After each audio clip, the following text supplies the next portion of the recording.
Hello. अभी तक हमने एटम के बारे में देख लिया था कि एटम स्टेबल क्यों है, ऑक्टेट सेटिस्फाई करता है, ये सब देख लिया था। आज हम पढ़ेंगे एटॉमिक मास के बारे में। मास के बारे में देखेंगे कि एटम का मास।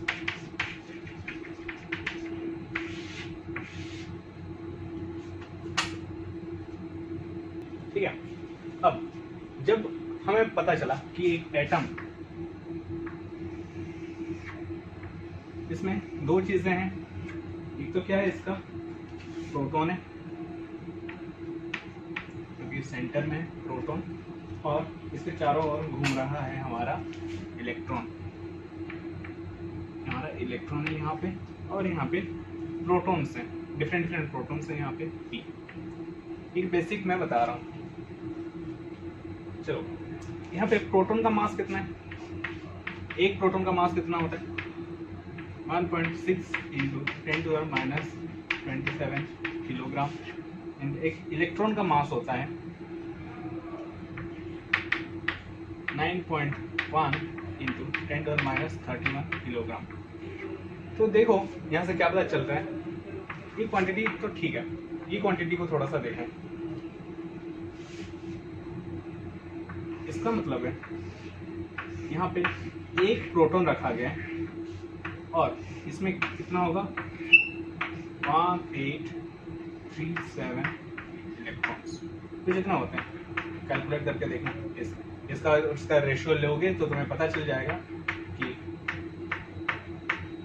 कितना इलेक्ट्रॉन्स चाहिए। तो यहाँ पे एक प्रोटॉन रहा और यहाँ पे इतने इलेक्ट्रॉन चाहिए, तब जाके इनका मास बराबर होगा। ठीक है, समझो हम इलेक्ट्रॉन और प्रोटॉन का ही मास क्यों ले रहे हैं। मान लो एक थैला है, एक बैग है,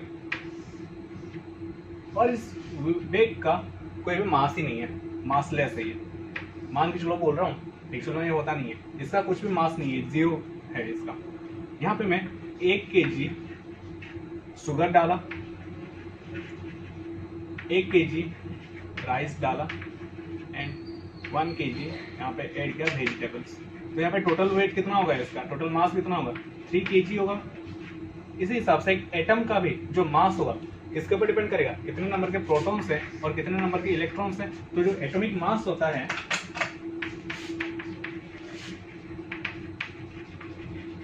क्या होगा? Mass of electron plus mass of proton. But यहाँ पे एक केस है, इलेक्ट्रॉन का मास हद से ज्यादा छोटा है कि नहीं? मतलब एक हाथी है, हाथी के ऊपर एक फेदर अगर रख दो, एक छोटा सा पर रख दो, क्या ही फर्क पड़ेगा? कुछ फर्क ही नहीं पड़ता है। तो इसलिए हम इलेक्ट्रॉन का मास को क्या करते हैं? नेग्लेक्ट कर देते हैं। तो जो भी एटॉमिक मास है सब किसके ऊपर डिपेंड कर रहा है? मास ऑफ प्रोटॉन के ऊपर डिपेंड कर रहा है। ठीक है। अब देखो, जैसे कि अगर बात करें हाइड्रोजन के लिए, इसमें एक प्रोटॉन है तो इसका मास कितना होगा? 1.6 इंटू 10⁻⁻27 किलोग्राम। अगर मैं बात करूं हीलियम का, 2 प्रोटॉन्स हैं तो मास कितना होना चाहिए? 2 इंटू 1.6 इंटू 10⁻⁻27 किलोग्राम, जो कि एक्सपेक्टेड वैल्यू कितना है? 3.2 इंटू 10⁻⁻27 किलोग्राम। इसी हिसाब से लिथियम का कितना होना चाहिए? 3 प्रोटॉन है तो 3 इंटू 1.6 इंटू 10⁻⁻27 किलोग्राम, और वैल्यू आ रहा है 6 इंटू 3 18 1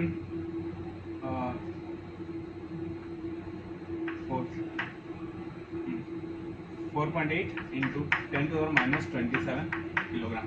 ये क्या है? हम इतना एक्सपेक्ट कर रहे थे,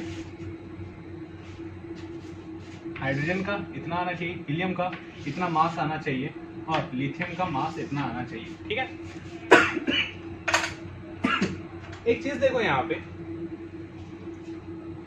ये जो है ये पार्ट कांस्टेंट है हर एक चीज के लिए, हर एक में ये कांस्टेंट है। तो जो डिपेंड करे किसके ऊपर डिपेंड करे? ये नंबर के ऊपर डिपेंड करे, 1 से मल्टीप्लाई होगा या 2 से मल्टीप्लाई होगा या 3 से, एक फैक्टर से मल्टीप्लाई हो रहा है।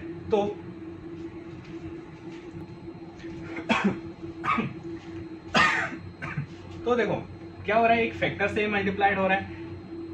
अगर एक फैक्टर से मल्टीप्लाइड हो रहा है तो मैं इसको लिख सकता हूं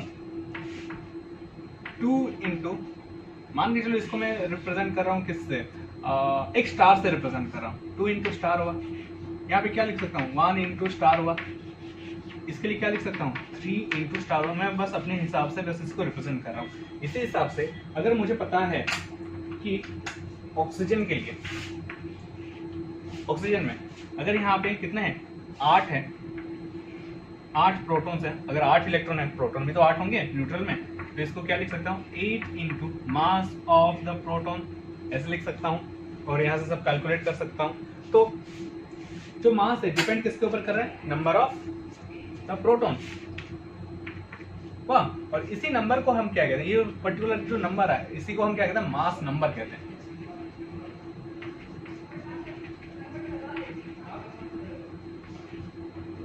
तो साइंटिस्ट को यही सब लग रहा था अभी तक, साइंटिस्ट को अभी तक यही सब लग रहा था कि जो एटम का जो मास है सब किसके ऊपर डिपेंड कर रहा है, प्रोटॉन्स के ऊपर डिपेंड कर रहा है।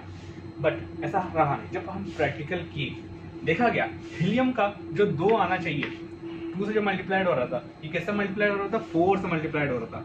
4 इंटू स्टार, मतलब यहाँ पे 4 मल्टीप्लाइड हुआ। लिथियम का 3 से नहीं होके 7 से हुआ। तो अभी देखो कैसे डेविएशन कैसे आया। जैसे कि कुछ को हमें याद रखना पड़ेगा। यहाँ पे मैं लिख रहा हूँ एटम, यहाँ पे उसका मास नंबर जिसको रिप्रेजेंट करते हैं हम ए से।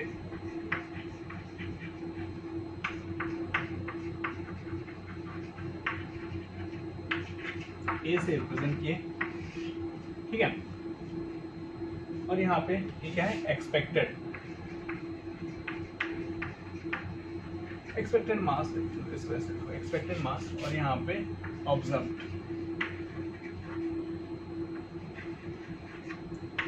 मास नंबर, इसको रिप्रेजेंट किया हमने ए से। हालांकि इसको मास नंबर भी कहा जाता है। सबसे पहले बात करते हैं हाइड्रोजन की। हाइड्रोजन का मैं सिंबल यूज करता हूँ H। हाइड्रोजन का हम कितना एक्सपेक्ट कर रहे थे, 1 प्रोटॉन है तो मास वही आना चाहिए, और आया भी कितना, 1 है। बहुत अच्छी बात है। बात करते हैं हीलियम के लिए। He, हमने एक्सपेक्ट किया था कि मास कितना होना चाहिए, 2, लेकिन आया कितना, यहाँ पे 4 आया।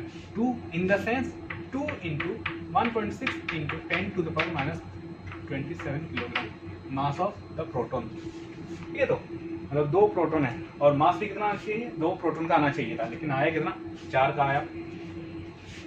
बात करते हैं लिथियम का। लिथियम में 3 का आना चाहिए, लेकिन आया कितना, 7 का आया। बेरिलियम में हम एक्सपेक्ट कर रहे थे 4 ही तो प्रोटॉन है, आया कितना, 9 आया।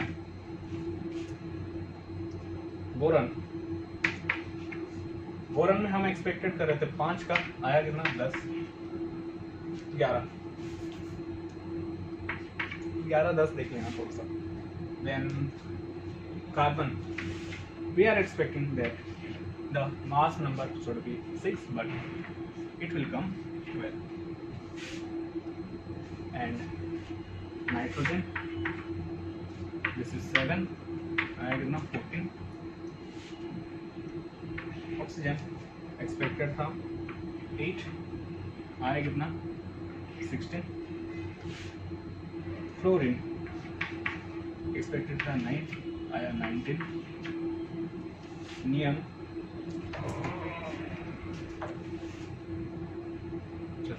क्या चल रहा है, हाँ क्या, कितना टाइम लगेगा, 15 मिनट, जल्दी करते बंद करोगे, 10 मिनट। नियन 10 आना चाहिए था, आएगा 20। सो ऐसे साफ साफ पता चल रहा है जो हम एक्सपेक्ट कर रहे थे यहाँ से क्या कर रहे हैं, डेविएट कर रहे हैं। मतलब एटम में अभी भी और भी कुछ चीजें हैं जो कि क्या कर रहे हैं, मास में कंट्रीब्यूट कर रहे हैं, मास को बढ़ा रहा है, ठीक है। लेकिन इसमें चार्ज में कुछ नहीं है, क्योंकि चार्ज कहाँ पे आ गया, इलेक्ट्रॉन और प्रोटॉन क्या हो गया, ये नेगेटिव चार्ज और ये पॉजिटिव चार्ज। तो कुछ ऐसा है जो कि हमें चार्ज से वो हमें पता नहीं चल रहा है, वो न्यूट्रल है, लेकिन उसका सारा का सारा कंट्रीब्यूशन कहाँ पे आ रहा है, मास को बढ़ाने में आ रहा है। पहला यहाँ पे हिंट मिलता है। दूसरी बात है एटॉमिक नंबर का, ये बहुत इंपॉर्टेंट है, एटॉमिक नंबर। अब देखो, हर एक एटम में अपना ही क्या होता है, इलेक्ट्रॉन होते हैं, अपना ही प्रोटॉन होता है। अभी मान के चलो, मैं भी ड्रॉ कर रहा हूँ सोडियम एटम, तो यहाँ पे 11 प्रोटॉन रहेगा और 11 इलेक्ट्रॉन रहेगा न्यूट्रल स्टेट में। अब देखो 11 प्रोटॉन कहाँ पे, न्यूक्लियस में रहे, इस तरह से 11 प्रोटॉन रहे यहाँ पे, और पहले में 2 रहे, 1 2, यहाँ पे 1 2 3 4 5 6 7 8, और यहाँ पे 1 रहा। ठीक है, अब एटॉमिक नंबर क्या कहता है, it is the number of protons in an atom. एक एटम में नंबर ऑफ प्रोटॉन्स, हम इलेक्ट्रॉन को क्यों नहीं ले रहे हैं, क्योंकि इलेक्ट्रॉन का नंबर चेंज होता रहता है। देखो अगर मैं यहाँ पे बात करूँ सोडियम में, सोडियम प्लस में चला जाता है तो यहाँ पे कितने इलेक्ट्रॉन रहते हैं, 10 इलेक्ट्रॉन। फ्लोरीन का अगर देखूँ F माइनस में रहता है तो यहाँ पे भी 10 इलेक्ट्रॉन। नियन तो यहाँ पे भी 10 आ रहा है, और ऑक्सीजन इधर लिखता हूँ, ऑक्सीजन 2 माइनस, तो ये भी 10 में है। मैग्नीशियम 2 प्लस, ये भी कितना आ रहा है, 10 पे आ रहा है। सो 10 10 10, तो अगर यहाँ पे हम एटम के इलेक्ट्रॉन को अगर लेके जाएं तो यहाँ से किसका, कौन से एटम में कितना उसका नंबर ऑफ इलेक्ट्रॉन है हमें पता ही नहीं चलेगा। तो इसलिए एटॉमिक नंबर किससे डिफाइन करते हैं, नंबर ऑफ प्रोटॉन से, क्योंकि प्रोटॉन क्या रहते हैं, थोड़े से भारी रहते हैं as compare to electrons. Protons are much heavier, 1837 times heavier है, इतने ज्यादा भारी हैं, तो इसलिए ये मूव ही नहीं करते। देखा होगा जो भी इलेक्ट्रॉन होता है ये वैलेंस इलेक्ट्रॉन ही हमेशा बाहर जाता है या फिर आता है। वैलेंस सेल में सब जो एक्सचेंज होता है इलेक्ट्रॉन्स का यहाँ पे होता है। तो इलेक्ट्रॉन का नंबर एक एटम में हो सकता है कांस्टेंट हो सकता है या फिर ऊपर नीचे होता है, लेकिन प्रोटॉन हमेशा फिक्स रहता है। तो इसलिए एटॉमिक जो नंबर है इसको रिप्रेजेंट करते हैं जेड से। एटॉमिक नंबर क्या है हमारा, नंबर ऑफ प्रोटॉन है। ठीक है, अब अगर इसको नंबर ऑफ इलेक्ट्रॉन अगर तुम बोलोगे, एटॉमिक नंबर को अगर नंबर ऑफ इलेक्ट्रॉन के साथ तुम्हें अगर दिखाना है, कहाँ गया, तो यहाँ पे तुम्हें एटम को क्या मानना पड़ेगा, न्यूट्रल मानना पड़ेगा। तो डेफिनेशन के हिसाब से एटॉमिक नंबर का डेफिनेशन क्या होगा, atomic number is the number of, it is the number of protons present in an atom, और नंबर ऑफ इलेक्ट्रॉन्स, अगर इलेक्ट्रॉन के हिसाब से अगर लिख रहे हैं, number of electrons present in an neutral atom. ये चीज तुम्हें मेंशन करना पड़ेगा, न्यूट्रल को तुम्हें दिखाना पड़ेगा कि न्यूट्रल एटम में जितने भी इलेक्ट्रॉन्स है वही क्या है, उसका एटॉमिक नंबर है। क्लियर है? तो जो मास आना चाहिए था एटॉमिक नंबर के हिसाब से आना चाहिए था, लेकिन क्या हुआ, कुछ चेंजेस आया। किसके लिए आया, एक और एक सब एटॉमिक पार्टिकल है जिसका नाम क्या है, न्यूट्रॉन।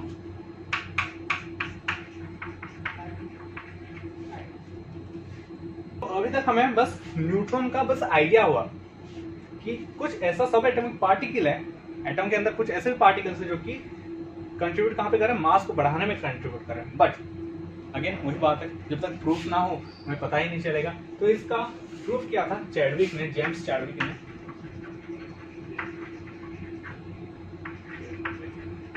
और इसके लिए इनको नोबेल भी मिला था, नोबेल प्राइज मिला था। कैसे किया था, कुछ नहीं, बेरिलियम एटम लिया था, इसमें उन्होंने हीलियम एटम को दिया, पास किया, या फिर ये अल्फा रे, अल्फा रेज रहा, यहां से क्या हुआ, कार्बन निकला और न्यूट्रॉन निकला प्लस एनर्जी, ये रिएक्शन हुआ था।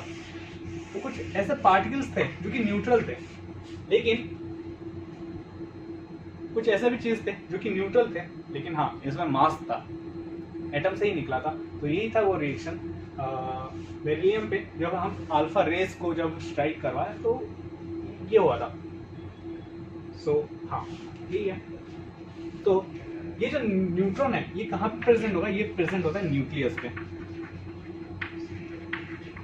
न्यूक्लियस पे, तो न्यूक्लियस में हमारे कौन कौन प्रेजेंट है, एक तो प्रोटॉन प्रेजेंट आया और एक कौन आया, न्यूट्रॉन प्रेजेंट आया। ये दोनों प्रेजेंट रहते हैं न्यूक्लियस पे, और इनको हम मिला के क्या कहते हैं, न्यूक्लियॉन्स कहते हैं।